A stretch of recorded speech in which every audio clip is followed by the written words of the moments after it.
नमस्कार दोस्तों। अदालतें मानती हैं कि पेपर लीक हुआ है, धांधली हुई है, मगर एग्जाम दोबारा नहीं होगा। अदालतें मानती हैं कि अल्पसंख्यक समुदाय के फैजान की पुलिस कस्टडी में घृणा के कारण पुलिस ने उसकी हत्या की है, फिर भी कार्रवाई नहीं होगी। कार्रवाई नहीं होगी जब सरकार मानेगी कि हां कुछ गलत हुआ है, लेकिन कुछ नहीं होगा। और जब देश के लोगों के साथ में न्याय करने की बारी आएगी तो सरकार पीड़ित को न्याय देने के नाम पे उन तमाम पूंजीपतियों, कारपोरेट को फायदा देने का सोचेगी, उसका रास्ता निकालेगी। यह रास्ता है। और ऐसी स्थिति में ही हमें अमेरिका जैसा देश याद आता, क्योंकि वहां पर यही एक लोकतंत्र है और शायद यही वजह है कि उनका लोकतंत्र आज सच्चा लोकतंत्र है। चलिए इसी की शुरुआत करता हूं। पहले बात करता हूं कि क्यों मैं अमेरिका के लोकतंत्र को सच्चा लोकतंत्र कह।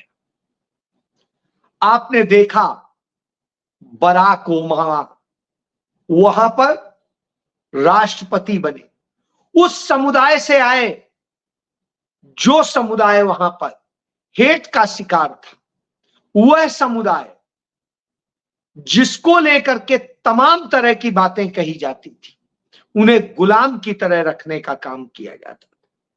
लेकिन वो बराक ओबामा वहां के राष्ट्रपति बने, एक सफल राष्ट्रपति रहे। उसके बाद अब डेमोक्रेट्स ने कमला हैरिस को राष्ट्रपति के चुनाव में उतारने का फैसला किया है। कमला हैरिस के बारे में यह नहीं कहा जा रहा है कि वो प्योर अमेरिकन नहीं है, वो यह बात नहीं की जा रही है कि वो वास्तव में एक हिंदुस्तानी महिला की बेटी है, एक अफ्रीकन व्यक्ति की बेटी है, वो इंडो अफ्रीकन बेटी है। इसको लेके नहीं कहा जा रहा है। वहां इसको अप्रिशिएट किया जा रहा है कि ऐसी महिला आ रही है, राष्ट्रपति पद के लिए आ रही है, जो उस वर्ग को रिप्रेजेंट करती है जिसको सबसे दबाया गया। ये हमारे लिए सम्मान की बात है, क्योंकि हम यह संदेश दुनिया को दे सकते हैं। और शायद यही वजह है कि वहां 150 कांग्रेस के मेंबर्स ने उन्हें समर्थन दे दिया है। करीब 25 सीनेटर्स ने भी समर्थन दे दिया है। पूर्व जो मौजूदा राष्ट्रपति हैं उन्होंने भी समर्थन दे दिया है। और इसके साथ साथ तमाम राज्यों के गवर्नर्स ने उन्हें समर्थन दे दिया है। उन्होंने समर्थन दिया है जो तमाम गोरे हैं, जो अपने आप को अमेरिकन और श्रेष्ठ मानते हैं, वो उनके पीछे खड़े होने को तैयार। हमें गर्व करना चाहिए। हमें यही गर्व हुआ था तब जब ब्रिटेन ने एक उस व्यक्ति को अपने यहां का प्रधानमंत्री बनाया था जो इंडियन और ब्रिटिश भी क्या कहें, अफ्रीकन कह सकते, तो उसका औलाद था और वो रहा। अब हम यह देख रहे हैं, हमारे लिए गर्व की बात है। इससे पता चलता है कि लोकतंत्र यूं मजबूत होता है। लोकतंत्र में यह नहीं कहा जाता कि हमें सिर्फ हिंदू चाहिए, हमें सिर्फ मुस्लिम चाहिए, हमें सिर्फ सिख चाहिए, हमें सिर्फ ईसाई चाहिए, या हमें बौद्ध, जैन, पारसी कुछ भी कह सकते। हम मानवता को मानते हैं, लोक को मानते हैं और लोकतंत्र के आधार पे करते हैं, तब लोकतंत्र होता है। भले ही वहां का संविधान अलिखित है, सिर्फ मौखिक है, लेकिन ईमानदारी है, यह सच्चाई है। दुनिया का सबसे बड़ा हमारा संविधान है, हर बात स्पष्ट लिखी है, फिर भी हमारे यहां उसका उल्लंघन होता है। अभी हमने उत्तर प्रदेश में देखा, उत्तराखंड में देखा, जहां पर छोटे छोटे गरीब दुकानदारों को परेशान किया जा रहा था नेम प्लेट लगाने के लिए। चलो अच्छा हुआ, सुप्रीम कोर्ट के उन जजेस ने तत्काल कम से कम एक राहत दी। एहसास हुआ कि यह सेकुलर कंट्री है, संवैधानिक और लोकतांत्रिक देश है, लेकिन ये बहुत ज्यादा देर टिकता नहीं। आज सुप्रीम कोर्ट में ही नीट की सुनवाई चल रही थी और नीट की सुनवाई के दौरान ये सारे तथ्य सामने आ गए कि नीट पेपर लीक हुआ, नीट पेपर में धांधली हुई, नीट पेपर में तमाम गड़बड़ियां हुई जिसका आकलन नहीं किया जा सकता है। बावजूद इसके अदालत सरकार की बात मान लेती है। मोदी सरकार के वकील जो कहते हैं वही मान लेती है। कहती है दोबारा एग्जाम कराएंगे तो 24 लाख छात्रों का, बच्चों का भविष्य खतरे में पड़ेगा, उन्हें परेशानी होगी, इसलिए उससे गंभीर स्थितियां पैदा होंगी, इसलिए हम एग्जाम नहीं करा रहे। जो बाकी एग्जाम कैंसिल हुए और तमाम बच्चों के उससे गड़बड़ियों के कारण और दूसरे कारण से वो हुए, उसमें नहीं खतरे में पड़ा, इसी में क्यों पड़ रहा है? आप याद करिए, मैंने पीछे एक डिबेट में बताया भी था कि इसमें री एग्जाम होगा ही नहीं, कराएगा ही नहीं, और न कराने के लिए बहाने ढूंढे जा रहे हैं। क्यों? क्योंकि इसमें छोटे लोगों के बच्चे प्रभावित नहीं होते, वो बेचारे दोबारा दे देंगे। इसमें सबसे ज्यादा प्रभावित हो रहे हैं पैसे वालों के बच्चे, जजेस के बच्चे, ब्यूरोक्रेट्स के बच्चे और तमाम पॉलिटिशियंस के बच्चे, तमाम उन रसूखदारों के बच्चे जो सत्ता अपने हाथ में रखते, उनका भविष्य फंस जाएगा, क्योंकि उन्होंने जैसे एग्जाम पास किया है या जो तरीका अपनाया है वही गलत। इसलिए पूरा खेल सिर्फ आई वॉश। तो आप इससे यह बात समझ सकते हैं, यही बात राहुल गांधी ने संसद में कही थी कि एनटीए असल में अमीर बच्चों के लिए, अमीरों के बच्चों के लिए बना है, उनके लिए, उनको सुविधा देने के लिए बना है, वो सामान्य और गरीब लोगों के लिए नहीं है। यह सत्य है। चलिए दूसरी बात करता हूं। फैजान नाम का एक युवक था, दिल्ली में 2020 में जब दंगे हुए थे, उस दंगे के दौरान दंगाई उससे जबरन राष्ट्रगान और राष्ट्रगीत पढ़ने की बात कर रहे थे, और जब यह बात कर रहे थे तब आपको याद होगा कि उसको जम के पीटा, पुलिस की वो कस्टडी में गया, पुलिस ने उसको कस्टडी में पीटा और नतीजा ये हुआ कि उसकी मौत हो गई। और उसकी मौत हो जाने के बाद उसकी मां इसकी लड़ाई लेकर के गई, वो हाईकोर्ट गई, हाईकोर्ट ने आज जो कहा वह अपने आप में महत्वपूर्ण है। हाईकोर्ट ने कहा यह समझना चाहिए कि भीड़ निगरानी और भीड़ हिंसा सिर्फ इसलिए नहीं रुकती है क्योंकि ये आम नागरिकों द्वारा नहीं बल्कि पुलिस कर्मियों द्वारा की जाती है। अगर कुछ भी हो तो घृणा का तत्व तब और बढ़ जाता है जब वर्दीधारी व्यक्ति घृणा अपराध करते हैं, यानी हेट क्राइम। और इसीलिए अदालत ने कहा ये हेट क्राइम की घटनाओं को रोकने के बजाय कुछ पुलिसकर्मी फैजान के खिलाफ भीड़ हिंसा और भीड़ निगरानी में शामिल पाए गए। तो आप इससे समझ लीजिए कि असल में इस तरह की जो घटनाएं होती हैं वो पुलिस की हामी से होती है, तंत्र की हामी से होती है, सरकार की हामी से होती है, और वही हो रहा है। वो हमने मुजफ्फरनगर में देखा। यदि सरकार की हामी नहीं होती तो क्या मुजफ्फरनगर के एसएसपी की यह औकात थी कि वह इस तरह की नेम प्लेट लगाओ की बात कहता। शामली का एसपी यही करता, यही सहारनपुर का एसपी करता, यही हरिद्वार का एसपी करता, और यही तमाम और राज्यों में शुरू हो जाता। सहारनपुर का डीआईजी इसको लेकर के कहता है कि नहीं यह उचित है। क्या कहता? नहीं कहता। वो बताता कि हमारे देश का संविधान यह कहता है, कानून यह कहता है। इस तरह से हम किसी को आइडेंटिफाई करने का काम नहीं कर सकते।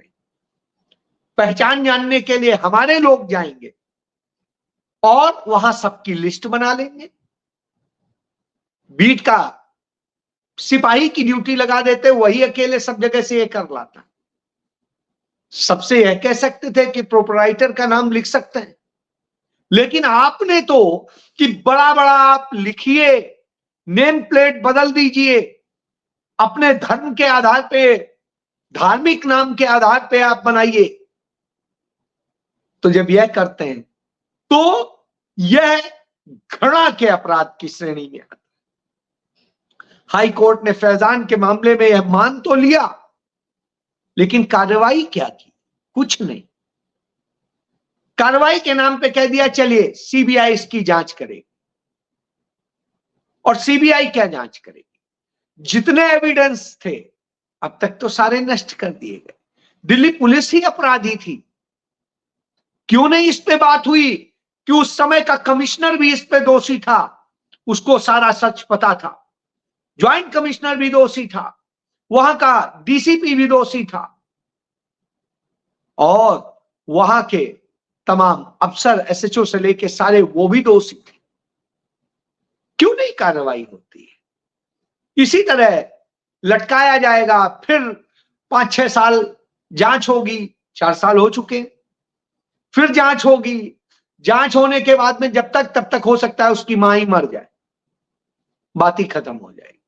फिर कोई लड़ने वाला नहीं रहेगा। क्या हुआ? खत्म केस, भूल जाइए। इस तरह की स्थितियां हैं, और जब यह स्थितियां हो तो आप समझ सकते हैं कि क्या हो रहा है। दूसरी तरफ सरकार क्या कर रही है? सरकार आपके लिए नहीं काम करती है, सरकार कारपोरेट के लिए काम करती है। एक अच्छा डिसीजन हुआ, मैं उसके लिए बधाई देता हूं, कि कांग्रेस पार्टी ने, राहुल गांधी ने पहली नौकरी पक्की करके अपने मैनिफेस्टो में रखा था। जो कांग्रेस के 5 न्याय के सिद्धांत थे, 5 गारंटियां थी, उन गारंटियों में यह शामिल था।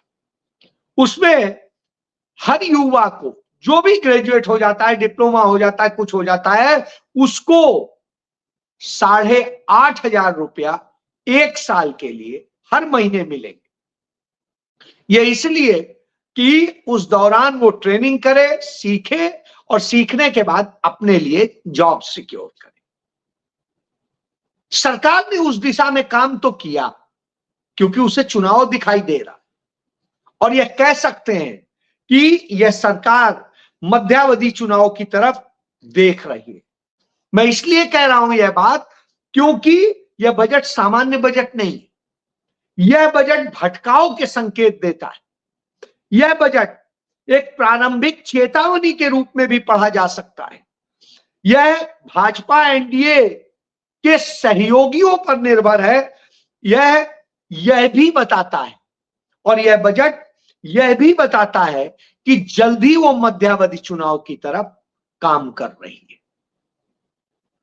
अब आप समझिए कि बीच में भी चुनाव हो सकता है, इस बात की वो तैयारी कर रही है। यह बजट उस दिशा में काम कर रहा है। तो जब मैं यह कह रहा हूं तो इसके पीछे समझ, तो सरकार ने पहली नौकरी पक्की के तर्ज पर कॉपी पेस्ट तो किया, नकल तो करी, लेकिन ये किया क्या है? उसमें जो 5,000 रुपए देंगे ट्रेनिंग के दौरान, जो 500 बड़ी कंपनियों में काम करेंगे कारपोरेट, उनमें जब देंगे तो सरकार उसमें सिर्फ 15,000 रुपए देगी।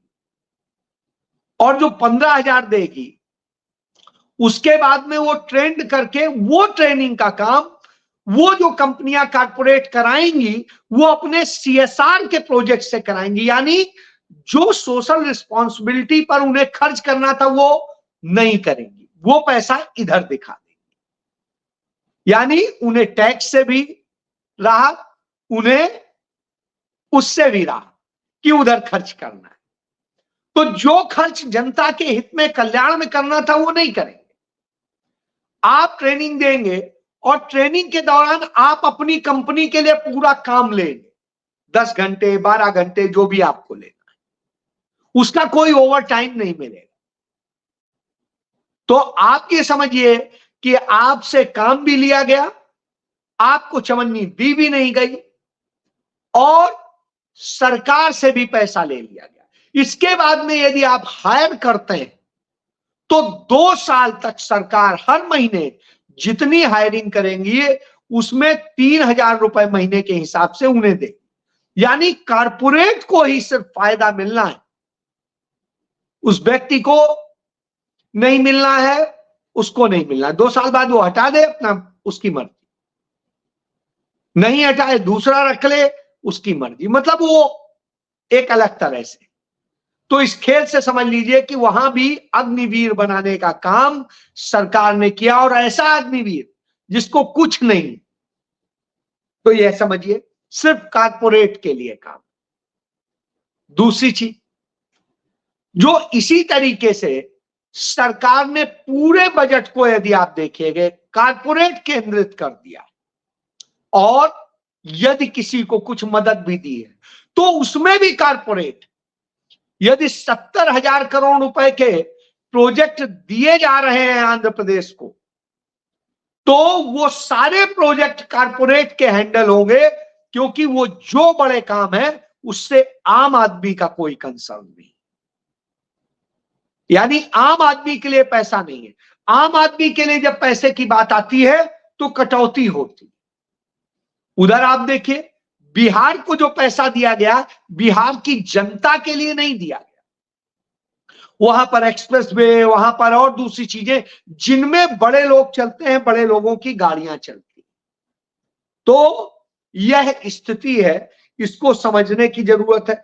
इसके बाद आप देखिए, इसके बाद में इसी तरीके से सरकार और बहुत चीजें, तो यह सरकार बचाओ बजट और भविष्य में कैसे मध्यावधि चुनाव की हमें तैयारी करनी है, इसका बजट, यानी 5 साल यह सरकार नहीं चलने वाली। मैं ज्यादा बजट पे चर्चा नहीं करूंगा, आप बहुत जगह सुन रहे होंगे। इससे ज्यादा मैं एक बात कह के खत्म करूंगा कि मेन स्ट्रीम मीडिया इन पर, इसकी वास्तविकता पर चर्चा क्यों नहीं करता। कारपोरेट बहुत खुश है। शुरुआत में कारपोरेट को लगा था कि झटका है, शेयर मार्केट गिरा, शेयर मार्केट गिरने से डूबे किसके, आम आदमी के, और फिर एकदम से वो चढ़ गया और फायदे पे आ गया। क्यों? क्योंकि बजट तो असल में कारपोरेट के फायदे का है, नुकसान है ही नहीं। वो तो निवेशक के जेब से जाएगा और जाएगा, आपकी जेब से जो आप छोटी छोटी बचत करके कहीं म्यूचुअल फंड में या कहीं कहीं कुछ कुछ करते हैं तो आप झेलेंगे। इनकम टैक्स के नाम पर जो किया है उससे कोई बहुत बड़ा फायदा इसलिए नहीं होने वाला कि सैलरीज जो आपकी बढ़ेंगी उससे ज्यादा महंगाई बढ़ गई है, तो आपको उससे डबल नुकसान हो जाएगा, कोई उससे बचत नहीं होने वाली। और 2 स्लैब वैसे भी समस्या पैदा करेंगे। चलिए, क्यों नहीं मेन स्ट्रीम इस पे चर्चा करता है, इसका एक ताजा उदाहरण, भारतीय जनता पार्टी ने प्रदीप भंडारी, एक एंकर था, उसको भारतीय जनता पार्टी का प्रवक्ता नियुक्त किया है, राष्ट्रीय प्रवक्ता। मेरे साथ भी वो इंडिया न्यूज में काम किया है, और अभी इंडिया न्यूज में के बाद वो जी न्यूज में काम कर रहा है। क्योंकि असल में संघी सारे भरे हुए, भाजपाई भरे हुए हैं, मीडिया मालिकान भी हो गए। इंडिया न्यूज का मालिक कार्तिक शर्मा राज्यसभा सदस्य है भाजपा की मदद से।